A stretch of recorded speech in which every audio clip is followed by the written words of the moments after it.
Our 4 o'clock work session of the Douglas County Commission. Today we're talking about rapid rehousing. I want to thank everybody for joining in. You not take votes or public comments at our work sessions. They are for informational purposes only. And Sarah, would you like to introduce our guest to us today, or just let them go ahead and introduce themselves? Yeah, I'll just turn it over to Jill and let her handle it, and she can. Yeah. Okay. Okay, so I'm going to do my share screen, and I think all of our we one to who our panel are going to be today. We'd initially hoped that James, who is the you'll learn more about the ESG program in a minute. We thought that he today, but he writes because he is currently reviewing applications for the ESG program for Lawrence Douglas County right now. It could be perceived as a conflict of interest that he would be presenting on this. So before we go through the presentation and have them just introduce themselves real quick, so before we get into the PowerPoint. So I'll start with Dana. Good afternoon, everyone. Dana Ortiz. I'm the Executive Director of Family Promise. Danny Walters. Danny Walters. I am with the City of Lawrence, and I'm in Planning and Development Services, and I actually work with administration of the ESG grant locally. Danny De Leon. Good afternoon. I'm Danny De Leon with Catholic Charities of Northeast Kansas, and I work there currently as a grant manager. Dave Tucker. David Tucker. I'm the homeless outreach team leader and the coordinated entry coordinator, regional coordinator of Douglas County. Matthew. Hello, I'm Matthew Falk with Burt Nash, the Supportive Housing Program Manager, and I'll be administering the Rapid Rehousing Program. And Renee, I have her on here. I don't have her listed on here, but I think she'll definitely have be able to weigh in on some of the discussions that we have, but go ahead and introduce yourself, Renee. Hi, I'm Renee. I'm the Executive Director of Lawrence Community Shelter. All right, thanks everybody, and thanks commissioners for letting us have this time to talk more about the expansion of rapid rehousing for Lawrence Douglas County. The main goal of today is just to give everyone that doesn't know what in the weeds precise definition of rapid rehousing, because I think when you hear the term rapid rehousing, you think, oh, that's fast, it's easy, we need more of that. Yeah. But I think as you'll learn today, while it is a wonderful program, there's a lot of layers to it and a lot of moving parts. But I think that what you'll hear today is that there's a significant enhancement that we think will be coming into play as it relates to our homeless population with the programming that's coming forward. So what you have in front of you, this is how HUD defines rapid rehousing. And for the purpose of our discussion, for a majority of the discussion, this is the definition that we're going to be using for rapid rehousing. So the goal is to provide temporary assistance that moves individuals and families who experience literal homelessness into permanent housing while providing appropriate time-limited supports to help stabilize them there. Rapid rehousing at the level of the homeless services systems is to reduce overall homelessness or homelessness for a particular subpopulation, thereby freeing up services.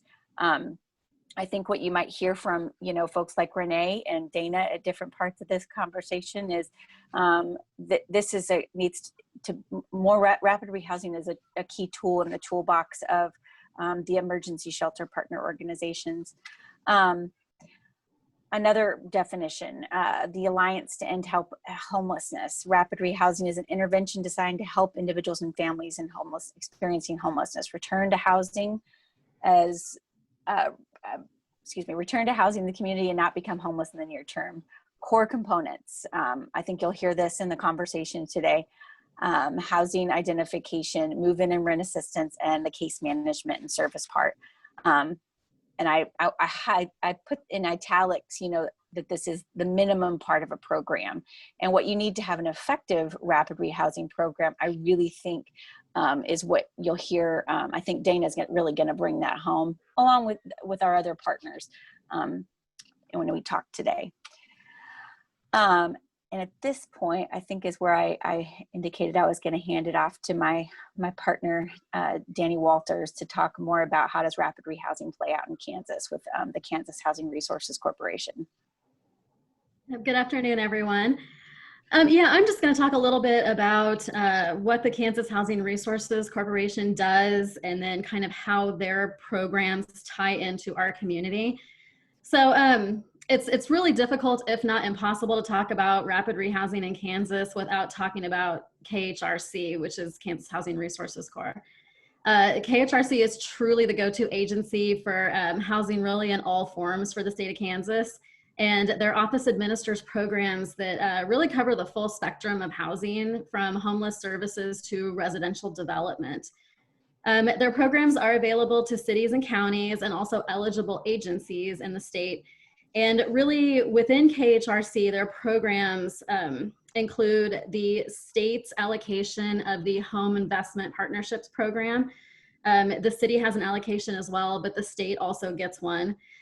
Within their home program, they have rental development that they do. They have a first-time homebuyers program, and then they also, kind of like we do locally, have tenant-based rental assistance. KHRC also handles the low-income housing tax credit program. We have several properties in Lawrence that have been able to utilize that funding. They also run the state housing trust fund, and then the emergency solutions grant, which is kind of where we're going to focus today. Next slide, please.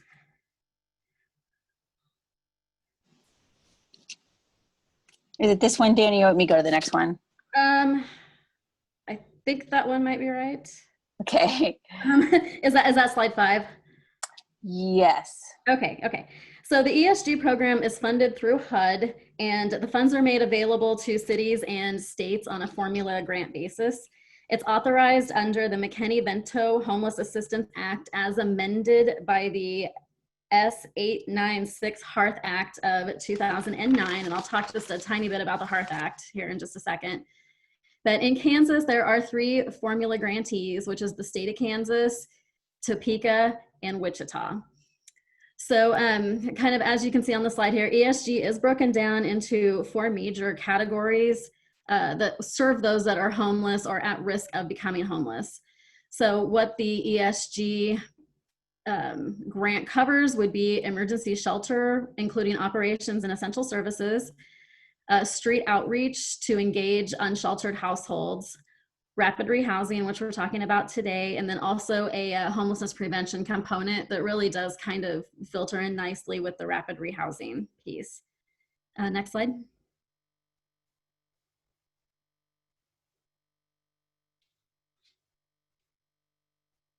You should be all set.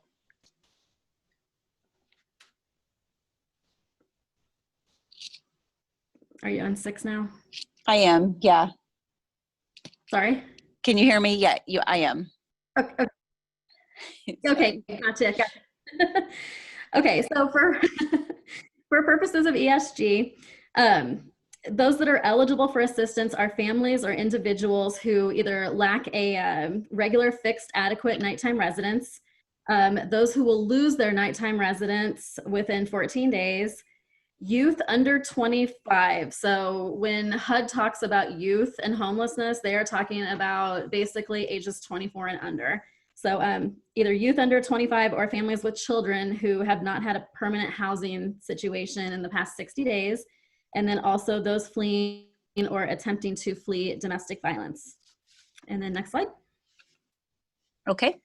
So how does this all fit into Lawrence? So the city of Lawrence, as I kind of went over a minute ago, we're not an entitlement community like we are with CDBG or home funds. So we apply annually to KHRC for funding. And the city has been a recipient of this grant since 1989. So early in the ESG program, there was a really high emphasis on sheltering activities. So hence, as you can see on the slide, the original name of the grant was the Emergency Shelter Grant. And it has since changed. In 2012, it was rebranded to the Emergency Solutions Grant. I had briefly mentioned the HEARTH Act just a minute ago, and the HEARTH Act is, to break down the acronym, it's the Homeless Emergency Assistance and Rapid Transition to Housing Act. So it literally has rapid rehousing in the title.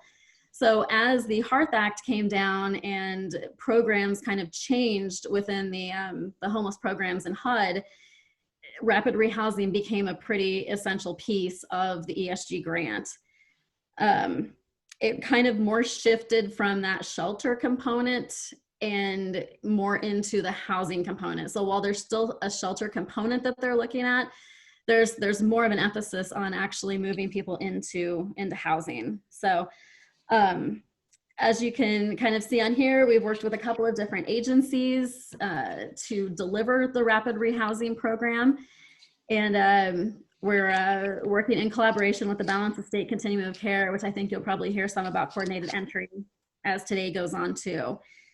And it's, you know, there's never been a huge amount of money in the ESG program, but I will say that the CARES Act funding has really given us an opportunity to really kind of think outside of the box, yet still within the compliance box, and really try to put some quote unquote extra funds in the community to some really good use. So that's really all I have on my part. I'm happy to answer any question. Yeah, and I went ahead and I went to slide 8 when it talks about the CARES money that we talked about. You just mentioned, and kind of the why on why this new proposal around rapid rehousing has emerged, because the COVID-19 pandemic, not only in our community but other communities, it evolved that we need more resources are needed to respond to COVID-19 to move folks into housing as quickly as possible and not have them in shelters in those large environments. And I think a lot of the folks on this call today experienced that, at least tried to problem solve around that firsthand, beginning the middle of March up until we're doing it now. So on that note, I want to hand it off to our friends at Burt Nash. I think Dave and Matt are going to tag team and talk a little bit about how this new rapid rehousing project in Lawrence Douglas County is going to operate. Thank you, Jill. So I think one thing to understand is that, as with a lot of programs, how this program operates in part is guided by policy that's set forth by HUD at the federal level. And so in a large part, what we're doing is following those guidelines, but also catering that process to kind of hopefully meet our local need. The first thing to understand is that the HUD requires rapid rehousing to go through what's called the coordinated entry system. And in order to try to be more brief, coordinated entry is basically a committee or group that is comprised of all the local homeless service providers who meet together, and they really case conference applicants who are experiencing homelessness. They provide agencies perform a risk assessment that is completed with each applicant. That risk assessment is filtered into the coordinated entry team, and they look at each household and they prioritize those households for various housing opportunities that may exist within the community. Rapid rehousing is one of those opportunities that exist within the community. So the idea of coordinated entry is that local agencies are coordinating their efforts to assist households in how they enter into housing within the community or enter into services within the community. So that being said, whether people are able to access not only this program, but other things like permanent supportive housing, really any COC, what are called Continuum of Care funded programs. And the Continuum of Care is another HUD required organizational component that states and communities and regions are supposed to create and operate. It's basically a kind of a larger version of the coordinated entry team. It's that agencies and providers are kind of organized and meet together to discuss how they're going to operate funding. It's a much higher level organization. It's much more of an administrative type of an organization. But the Continuum of Care is who administers and provides funding. There's a funding stream that goes to the Continuum of Care. ESG is required to go through coordinated entry, and ESG is a separate funding stream. COC, Continuum of Care dollars, are another type of funding stream that provides services and supports for individuals and families experiencing homelessness. But they're all HUD dollars. And as being that they're all HUD dollars, HUD kind of tries to coordinate that. So ESG, rapid rehousing, is required to go through the coordinated entry process. So those folks will be on a list. There's a list that we maintain as a community of households who each agency has had contact with and who they have referred to the coordinated entry system. And that list is organized according to a risk assessment. The risk assessment that we use currently scores people from 1 to 20, 20 being the highest level of risk, 1 being the lowest level of risk. And so households are prioritized for availability or program availability, housing availability, according to their level of risk. So the referrals who come to this program and other programs in the community, such as permanent supportive housing programs operated by the Housing Authority, those referrals go through the coordinated entry team. So all those providers meet. Right now they meet bi-weekly. They meet every 2 weeks, and they go through that list of folks, and they talk about each case, talk about the specifics, and discuss what services or opportunities may be available and who should go, who we think should be prioritized for a given program. Hey, Matthew, could you talk about, I don't have it highlighted in here, but could you talk briefly about the role of, so you talk about a list, you're looking at a list of folks, that's the HMIS system. And could you just briefly talk about how that's been, that system, that having an up-to-date real-time list to work off of has been a challenge in the past, and how hopefully it'll be solved in the future, but what's the role of that list?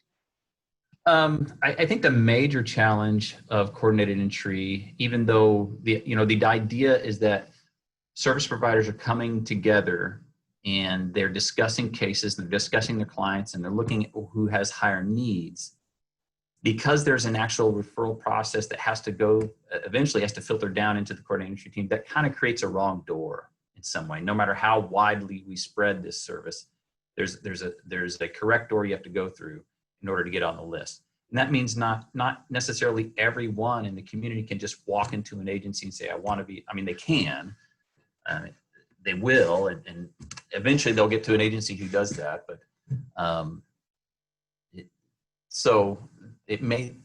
anyways, there may be a little bit of time that takes place before someone kind of gets to the right place. It does require a risk assessment, at least at this point in time. And that's a voluntary assessment. So if someone just says, hey, I don't want to do that, then we don't have, at this point in time, we don't have a way to just put them on this list. Now, the Built for Zero, which is a different program and initiative that you guys have started, is hopefully going to help us overcome that to a large extent. But at least for the time being, if someone just doesn't want to do the risk assessment, I'm not sure how we would get them on our list. Yeah, it's a limiting factor. Yeah, that's a limiting factor. And I think one of the things I've learned from folks like Matt and Dave in the conversations that I've been a part of, I've witnessed in coordinated entry, are when you talk about, especially clients that are of Bert Nash, that have some pretty severe mental health trauma and challenges, taking that assessment can be a challenge in and of itself, right? That's Yeah. correct. There's a new version of that assessment that we are being trained on this month that's going to hopefully improve some of the issues with the last assessment. But in general, yeah, it can be a struggle sometimes to get people to fill it out. But once the HMIS system is fully up and running, which shouldn't be too much further out, any agency that utilizes HMIS will be adding people onto essentially a master list, and we can get a really clear picture of who is homeless in Lawrence, how long they've been, or Douglas County, how long they've been homeless there, and some of the factors involved in their homelessness, what kind of services they're accessing, things like that. And that's coming down the pike not too long. I believe we're looking at another 2 months till that list is up and running, hopefully. So, yeah. Thanks, Dave. The current assessment also goes by client report. And that also poses a challenge for folks, especially mental health folks who may either not want to admit or accept that they have certain challenges, although the service provider knows that they do. There are also some other factors that involve that. So for example, we had 3 people on our list who were listed as veteran because they had self-reported as veteran on the assessment. The assessment takes into account whether someone is a veteran or not. But we know for a fact that they're not. So nothing's perfect, as we all know. So that tool and that process has its own challenges. I'm sorry, go ahead. No, go ahead. And I think that's part of the strength of the coordinated entry team, is that all of these agencies are getting together. And while we're using this list as a guideline, the acuity score as a guideline, we are making individual calls on whether or not we need to prioritize people. You know, if someone is obviously very mentally ill, not reporting correctly due to that, we can, and we know that, and multiple agencies have experienced this with that person, we can prioritize them over that list. It's a very good collaborative effort between our local service providers. Yeah. The acuity score is a one factor of how we target families for priority. The other is, what do we know ancillary outside of that score? The risk assessment is a HUD requirement. There are several of them. The Balance of State Continuum of Care has elected many years ago to go with the VI SPIDAT. And as David said, there's a new version coming out that we will be utilizing, which will be a better assessment. But with that, in combination with the extra information that we bring to the table as individual service providers, that program then prioritizes people, taking all that information into account. Great. I'm going to move on to, thanks, Dave and Matt. So as Burt Nash being the lead agency with Rapid Rehousing, one of the core components and partner agencies is Catholic Charities. And Danielle De Leon, I want to hand it off to you and let you talk about the role of Catholic Charities. Okay, thank you. And thank you, Matthew and David. That's really hard to put all that in a nutshell, because coordinated entry is quite a big beast, we know. So, but it's been really incredible how it's brought communities together to really serve those most at risk. So Catholic Charities has, been involved in this process, and we've been really fortunate to partner with the City of Lawrence and Douglas County over the past few years as ESG Rapid Rehousing recipients. Over the past 3 years alone, with the funding we received through Rapid Rehousing, we've been able to work with 36 households experiencing homelessness, which is over 91 individuals, to really help them obtain and maintain stable housing. This year, we've had a really collaborative effort as a county and the City of Lawrence to try to avoid duplication of services while also taking advantage of the additional CARES Act funding, as Danny said. A lot of this is kind of what's already been reviewed by Matthew and David. And so kind of what Jill and Danny mentioned earlier too, in the rapid rehousing, one of the really important parts is more than just helping people getting housed. It's breaking down barriers for vulnerable households, assisting with rental assistance, sometimes utility assistance, even the potential to pay off some rental arrears for people if that's a housing barrier and that maybe is the thing that's keeping them from getting rehoused. And those funds, a lot of times those amounts can be high and it's hard to find those funds available from other places.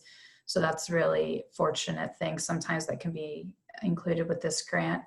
And then that intensive wraparound case management services, we're really focusing not only on getting people housed, but on keeping them housed in the long term. Challenges that we've seen over the past few years administering, this grant with the households, the challenges the households are facing are the cost of rental units, and then housing barriers such as having an eviction, having outstanding utility bills. Just general rental requirements can be a challenge for households who we serve, because a lot of times landlords want to see 3x income as what 3x the amount of rent is the household's income. They don't want past evictions. They want people to have a credit score of at least 600. So these are barriers we're seeing all the time. And so when households are, participating in the coordinated entry system, they don't have any other housing options available to them and are referred out for rapid rehousing. This program has really been able to help support and partner with them to maintain that housing. So on the next slide, going forward, how Catholic Charities is going to be partnering on all this. We're going to continue to be a community partner with coordinated entry and with referrals, but we requested homeless prevention funds.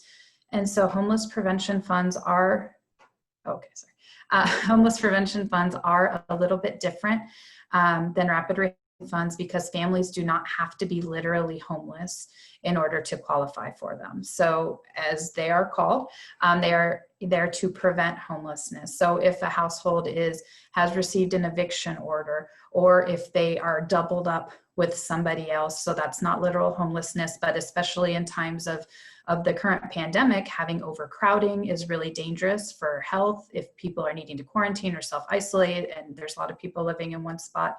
It's also just dangerous from a safety point if a unit is overcrowded, and it jeopardizes the leaseholder's lease in general. If their unit's overcrowded, if they have other people living there, they're at risk of getting evicted because they are violating the terms of their lease.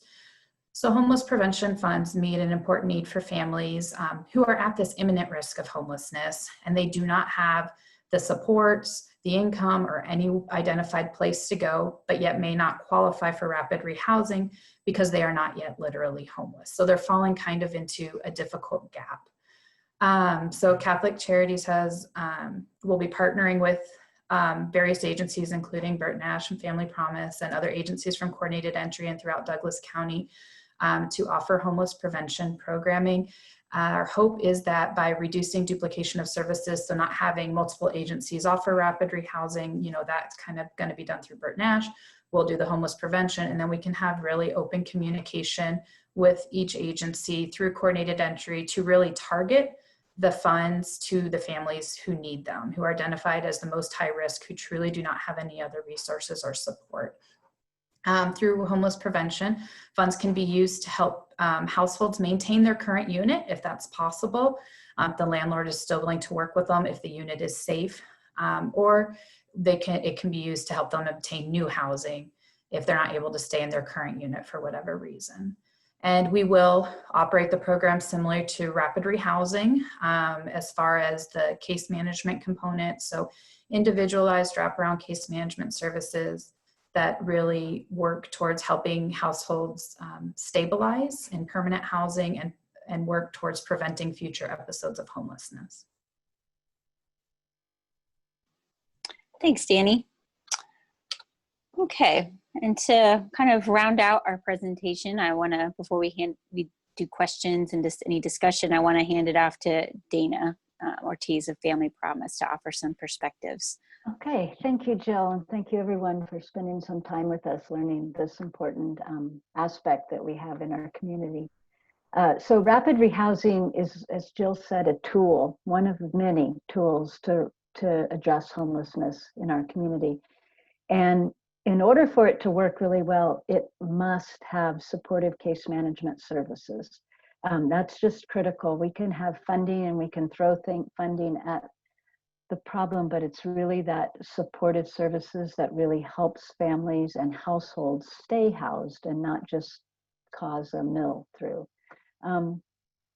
Another component of this that I'd like to speak to is that ESG funding, because homelessness is defined by HUD, and Danny spoke to prevention, we have a little more wiggle room there, but this doesn't include families that weren't literally homeless, rapid rehousing, or weren't literally homeless or aren't sheltered right now. So 40% of the families that Family Promise serves year in, year out have been doubled up or couch serving as a self-reported where they spent last night before they came into the program. And that's not counted by the HUD definition of homelessness. So it's really important to know that. That's why I say rapid rehousing is a tool and a critical tool, but it's not the only tool that we need in our community.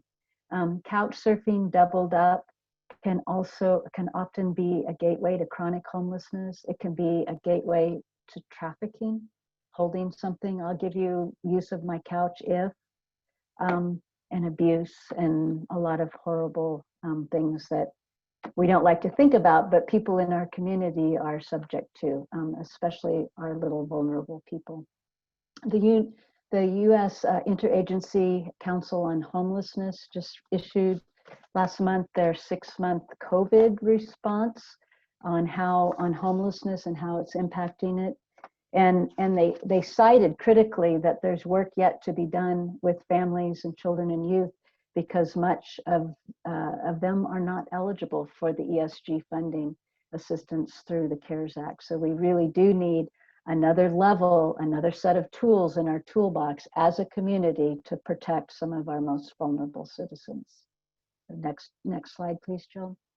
So I just said that with the second tier, we need another set of tools here to respond to homelessness. And homelessness is often generational. So if we target families with kiddos who also, of course, we want to get them on the coordinated care and the rapid rehousing funds and the prevention funds, all those, almost every housing provider is involved in that process in our community rather well. But it's also critical that we have additional funding or other tools to make sure that we're working with those who do not qualify for various reasons to these ESG funds. So partnerships with school districts, our local housing authority, city and county partners, other nonprofits to address these long-term supportive housing for households that will not qualify for ESG, I believe is absolutely critical. So 2 takeaways from what I'd like to leave you with. Rapid rehousing is a very important tool in the toolbox for addressing homelessness in our local communities with supportive services. And the second, it doesn't catch everyone. Okay, thanks, Jill. Thank you, Dana.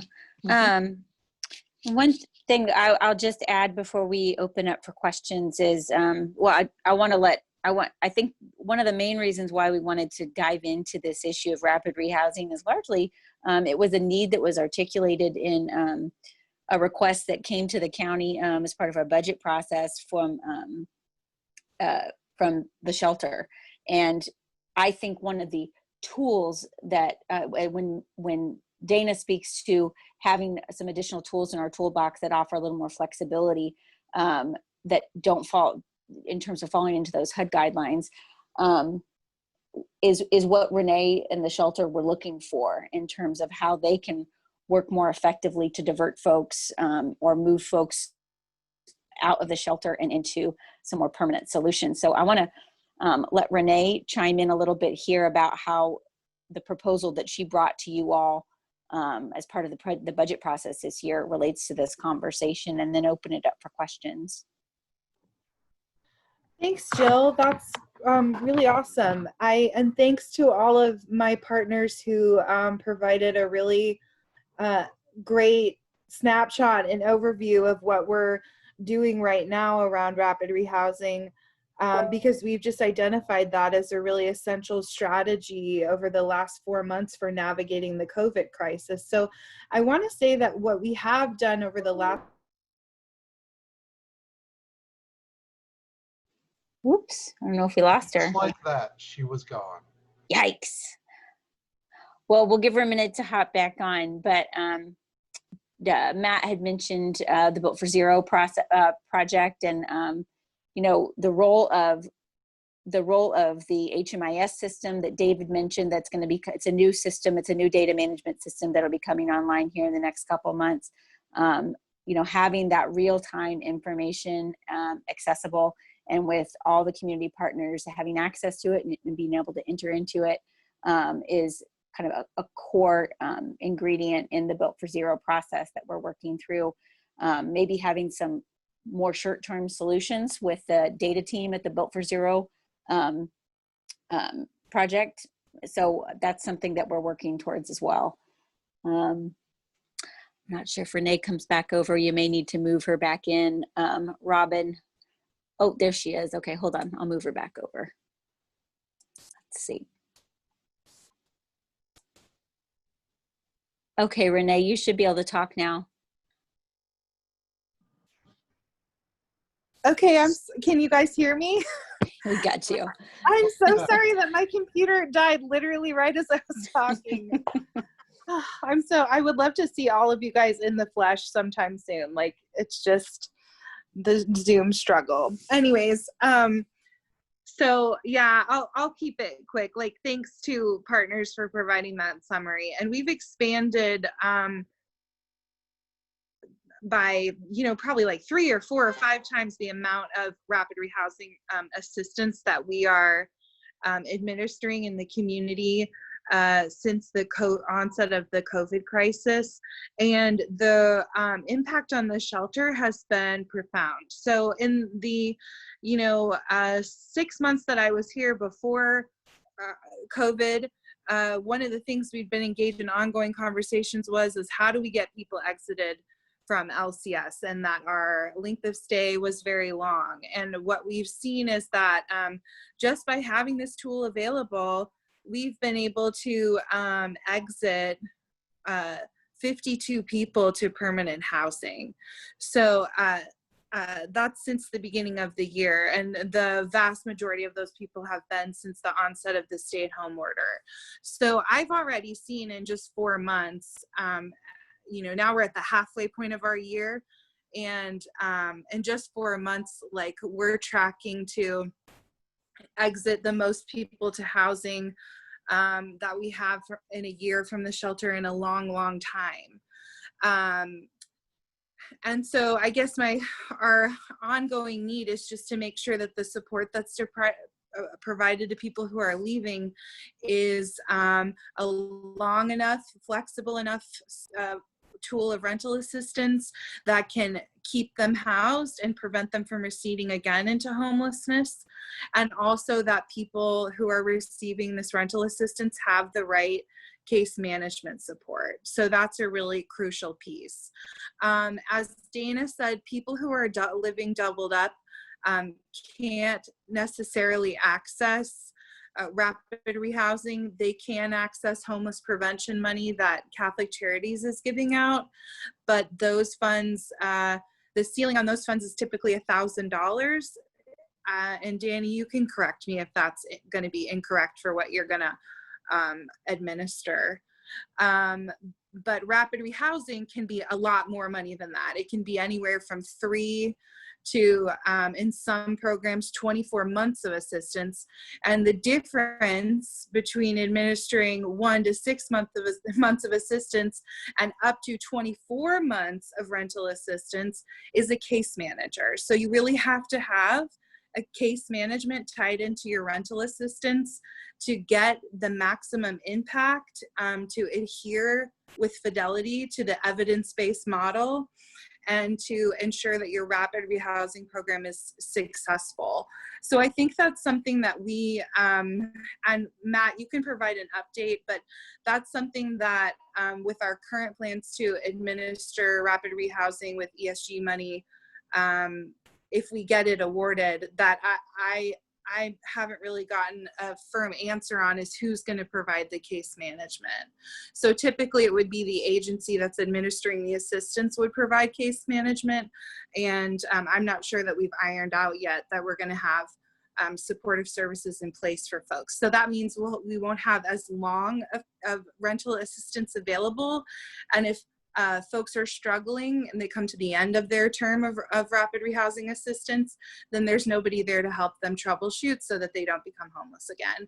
So those are just kind of like my lingering thoughts and concerns. And I just want to continue to champion that. Again, like when I made my supplemental request back when I can't remember what month we submitted those now, but at that point, I wasn't sure that we would have the rental assistance piece. Now it looks like we'll have a lot of rental assistance available.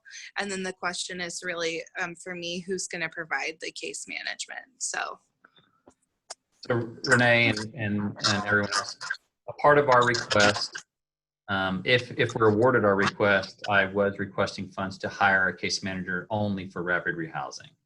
So if we're awarded what we've requested, we will be hiring a full-time case manager, and they won't work with anyone except rapid rehousing households. That being said, if we're not awarded, then that will be a challenge. We're already facing a severe challenge in finding enough coverage for supportive services. Just to give you an example, our homeless outreach team, which is comprised of 4 people, just half of that team, 2 people, give you some background, that program is funded through 2 different funding streams. So there are actually 2 different programs that act as a single team. One is a federally funded PATH program that funds 2 workers. The other is a City of Lawrence funded program that funds 2 workers. My City of Lawrence program from April to June served 150 people. 80 of those households were brand new. We've never seen them before. That's just 2 workers. So we are underwater in relation to the level of need that we're experiencing. And that is something that is across the board with every agency. I can tell you that even in Burt Nash, our case management numbers are very high and our worker levels are low. So I hope we'll get the award, and fingers crossed. But if we don't, we will have a challenge. We already have a major challenge in trying to find enough supportive service to meet everyone's need. Thanks, Matt, and thanks, Renee, and thanks everybody. I think what's clear is that it's really complicated and complex to effectively and impactfully serve the homeless population. And I think what our speakers today have articulated is just how complex it can be, and the need for flexibility depending on the individual circumstances of the individual or the family. They matter. And the funding stream matters to give you that flexibility. So with that, you may have more questions or future presentations that we may need to make to you all, but I want to open it up for any questions that anybody has on the commission. Thanks, Jill. Jill, can you take it off sharing your screen so we can Yes, sorry. Says that's okay.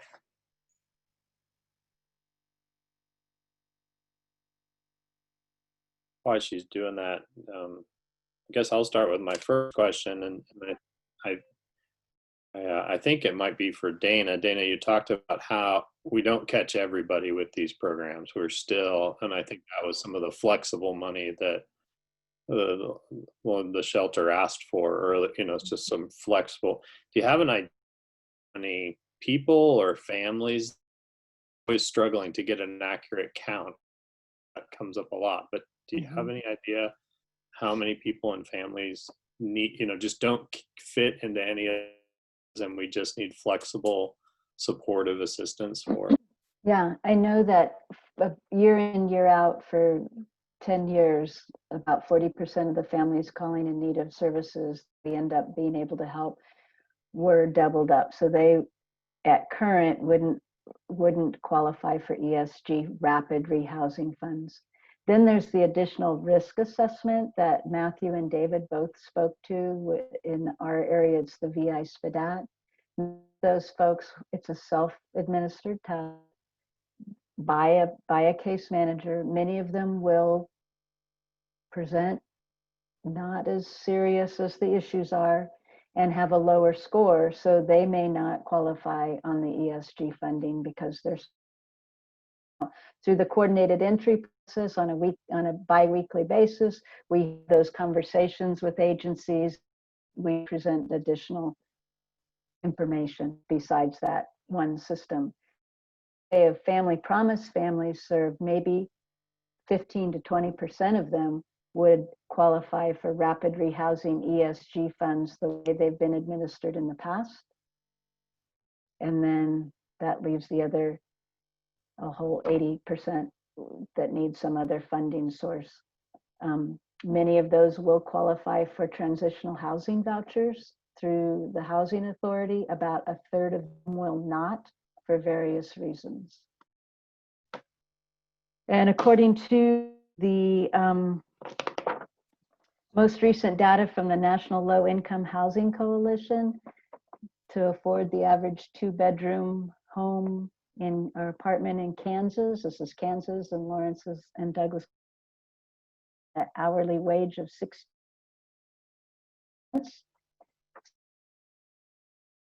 Family Promise serves are single-led, female-led households. Many of them are minimum wage. Many of them are hospitality, and as we know through COVID, that's taken a huge hit. So a difficult situation anyway, and then of course COVID adds an incredible complication, Patrick, to that. And David and Danny, you may know this, is the point in time count for 2019. Are those numbers finalized that could give that kind of a, I know it's not a total number, but it's maybe the closest thing we have? They are not. They are still working on that. But as far as I know, is that correct, Danielle? I did all the analysis on the point in time. I think that the State Homeless Coalition had to submit a mistaken total of 408. Now that breaks down to, if I remember right, 70 unsheltered, 185, I think, in transitional. I have the numbers right here in front of me. Oh, right there. Okay, good. Yeah, it's on my remote desktop, which I'm not on right now. So yeah, these are the Douglas County numbers. The state numbers, so the way point time works is that we do our local count, and those all get combined with the state. The HUD only state numbers, but we can look at our local numbers. So the local numbers are 75 unsheltered, 148 in emergency shelter, and 185 in transitional housing. To qualify for transitional housing, the household has to be homeless at the time of application. And for various other reasons pertaining to HUD definitions, they're considered while they're in that transitional housing program until they move to a permanent situation. And about 60 to 70% of the households that Family Promise serves are not counted in the point count because they don't fall into that HUD definition. Matthew, Yeah. I'm sorry, can you repeat the number of transitional? 185. Thank you. And the And when count that, sorry, go ahead. No, you go ahead, Matthew. The count itself is precarious. It is, again, self-report. I know that, for example, last year when we were doing the count, we had a dozen or more households that we knew were living outdoors who refused to sit for the survey. So the numbers we know are low. And do you have Go sorry. ahead. Nope, all you. And can you give it one thing? Can you give a sense of what the impact has been? Because one thing I worry about is we're getting dollars, which is great, but we have a higher need, and I'm worried about that funding going away. But the funding, my guess, will go away quicker than the need will go away. That's just my hypothesis. Can you talk about that at all and what you're seeing, with the populations you work with? What has the increase been like? And do you have concerns about, like I do, that funding will go away before the need will go away? I'll speak to part of that. I feel that the way that rapid rehousing is set up, it requires a stability plan to be in place for each person or family that utilizes it, which allows us to really stage out helping someone. For example, we could 6 months and then pay half of their rent for another 6 months or something to kind of help them build up a savings, find a job. If they were on the Section 8 waiting list, maybe, it's expected that they would be on that list and approved by the time that they're over. So the hope is that the way that this allows us to do long-term assistance and requires us to do this stability plan, that those people should be okay when that funding isn't there anymore. So far, I know with homeless outreach, we started our, it was well over 200 by the end of, and that was unsheltered people. Part of that most of it was unsheltered people. There was at least 135 households that were unsheltered. We have some people who were sheltered. We started creating them because we were attempting to use some money that we got from the state and target households for that money to get into housing. But yes, the number I cited a while ago that the city team has served since April, those are all highly elevated since COVID has hit. And we are anticipating, especially now that we're getting into August, a large influx of evictions or who just aren't renewing leases. They don't have to go through the eviction process. They just don't renew the lease. We're already starting to experience some of that this week. So our experience with outreach is that, yes, the numbers are going up, and I don't have kind of foresight into when that will taper off and if it will. And that's on top of what we know was a pretty large need for our area that we still didn't have nearly enough to provide for. So. And I'll just add to that remember too that the shelter is only sheltering about 40 people a night because of our distancing plan and how we're managing congregate shelters. So we have a waiting list of about 65 people. So at this point, the point in time numbers, especially where they account for the difference between people in shelter and unsheltered, are way out of whack. So we've housed probably everyone coming through who really could be housed in a rapid rehousing fashion. We've hit a lot of those people. I imagine that more people will come down the pipeline who are first-time homeless and have some support network, and all they need is a rapid rehousing to get rehoused. And we've also got this group of, chronically homeless folks that are in the shelter that we're assisting. So I think you could probably, the 65 folks on our waiting list, most of them are either really precariously doubled up or they're living in a situation not meant for a habitation. So they're like unsheltered or in a car or in a hotel. They could be in a hotel, like the situations like that.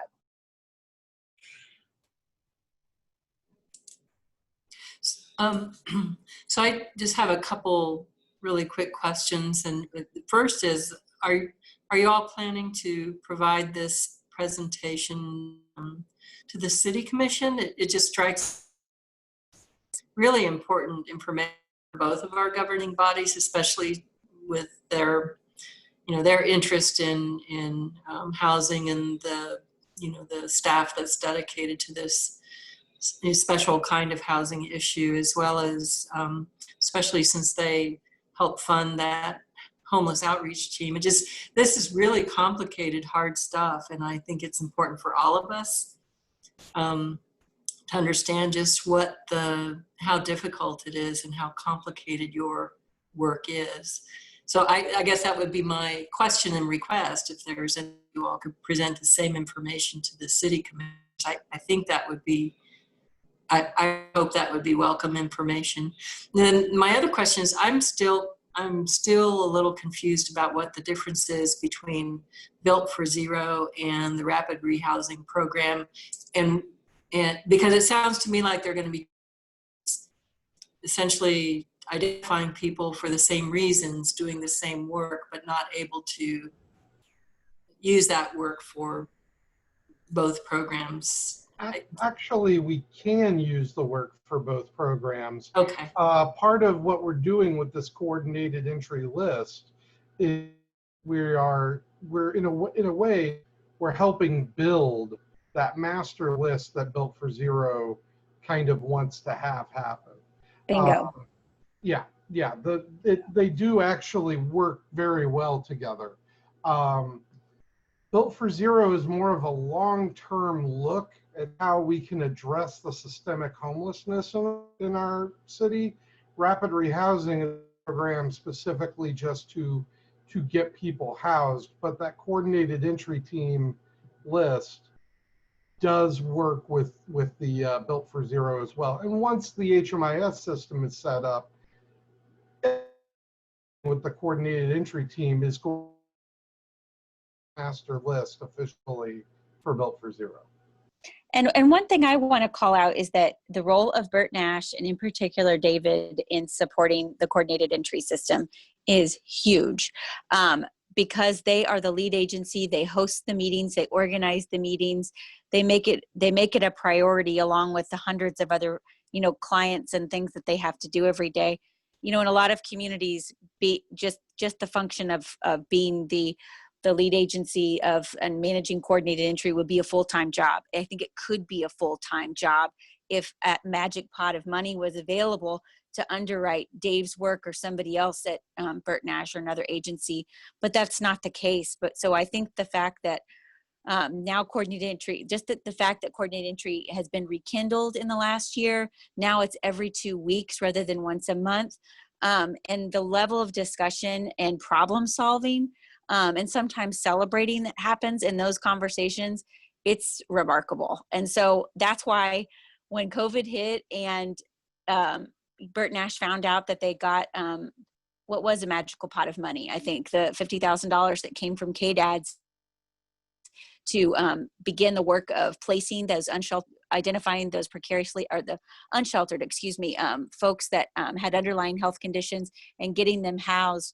That work and the camaraderie and the partnership that started to happen among all these agencies. I remember I went to Sarah and I said, at first I didn't think this was the right time to do the Built for Zero, but I feel like all the elements are in place. So just layering on the Built for Zero tools and our coach and their subject matter experts into this work is just strengthening us for the short and the long term. And if you do happen to find that magical pot of money, just let me know, because that would be awesome. And I can speak to the City Commission piece. We provided in order to submit the application in the first place, it went on their agenda, and there was a really robust agenda packet that really spoke to the program. We've also had it in front of them because one thing that KHRC did do in the beginning was they kind of, told us ahead of time that they would be giving us funding for to continue the Burt Nash program in the same amount of $50,000. So we went ahead and did an agreement between the city and Burt Nash that will be kind of backfilled by ESG, if you will. So they've seen both of those. And then my plan was to bring this back to them as soon as the award was granted, as soon as we knew exactly what we were working with, have a good idea of how many people we would be able to assist. So yeah, I mean, I think it's definitely important to get that word out to them as well. So yeah. And then I just wanted to, this is Danny from Catholic Charities. Sorry, I just wanted to throw in real quick. Renee, you talked about homeless prevention. And I think maybe where it seemed limited before was we got such a small amount of it. And so we had like $3,000 for a whole year in homeless prevention. So that might be, it's not that there's a cap on how much we can serve for a household, but you can only do so much with $3,500.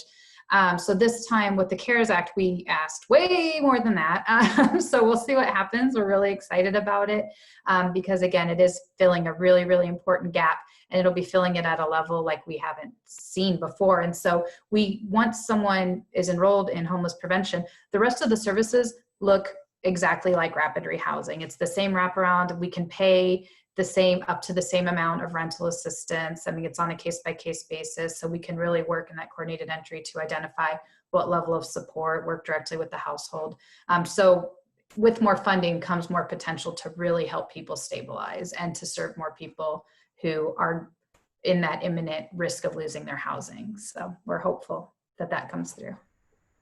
And I totally want to get right back to questions, but real quick, since you mentioned that, Dana, you know, I did want to, you know, I know that so many of your people at Family Promise can't access these rapid rehousing funds.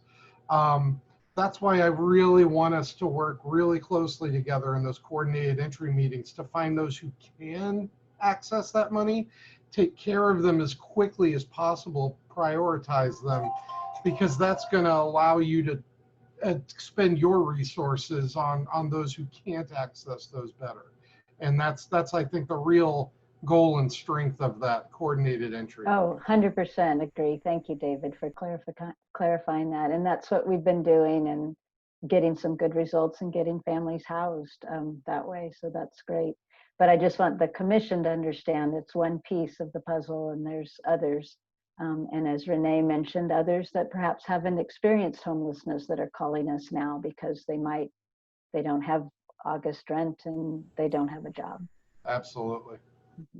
And the timing of this, if I could tie a bow on this, you know, the timing of this conversation, the commission's going to be looking at the recommendations for administering the round one of the CARES Act funding. So you're going to see some recommendations from RSF 3 and potentially some other RSFs that are some additional tools that we need to prevent additional folks becoming homeless. That I think you're going to see some really compelling proposals from organizations like Tenants to Homeowners and Family Promise and some of the other organizations on this call and others that are really thinking about how do we prevent additional folks from joining those numbers that we talked about in the point in time count.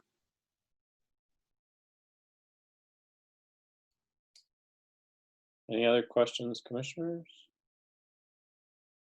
No? Okay. Well, thank you all for the tremendous work that you do. It's such an important service to our community, and we really appreciate it. And thanks for coming today and sharing information with us. We look forward to seeing our CARES Act requests. I'm sure we'll have a lot of them, right, Sarah? So we'll be making tough decisions, I'm sure, and we thank you for giving us some background information so we can make better decisions. And with that, we will end our work session and we will adjourn until 5:30 for our business meeting. Thank you, everybody. Thank you.